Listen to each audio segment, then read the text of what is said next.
বাংলাদেশের বৈদেশিক মুদ্রা রিজার্ভ বর্তমানে ৩৫.13 বিলিয়ন মার্কিন ডলারে দাঁড়িয়েছে। বুধবার বাংলাদেশ ব্যাংকের সর্বশেষ প্রকাশিত তথ্যে এই চিত্র উঠে এসেছে। বাংলাদেশ ব্যাংক আরও জানায়, আন্তর্জাতিক মুদ্রা তহবিল এর হিসাব পদ্ধতি BPM-6 অনুযায়ী বাংলাদেশে বর্তমান রিজার্ভের পরিমাণ ৩০.৪৬ বিলিয়ন মার্কিন ডলার।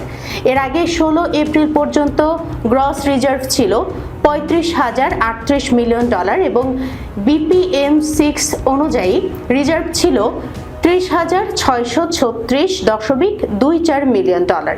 অর্থাৎ এক সপ্তাহের ব্যবধানে রিজার্ভের সামান্য বৃদ্ধি হয়েছে।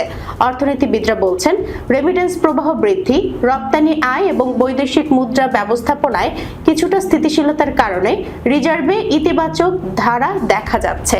বাংলাদেশ ব্যাংকের তথ্য অনুযায়ী মোট রিজার্ভ থেকে স্বল্পমেয়াদী বৈদেশিক দায় বাদ দিলে প্রকৃত বা নিট রিজার্ভ নির্ধারণ করা হয়, যা দেশের বৈদেশিক লেনদেন সক্ষমতার গুরুত্বপূর্ণ সূচক হিসেবে বিবেচিত হয়। বর্তমান রিজার্ভ পরিস্থিতি দেশের আমদানি ব্যয় ও বৈদেশিক লেনদেন ব্যবস্থাপনায় কিছুটা স্বস্তি দিচ্ছে বলে সংশ্লিষ্টরা মনে করছেন।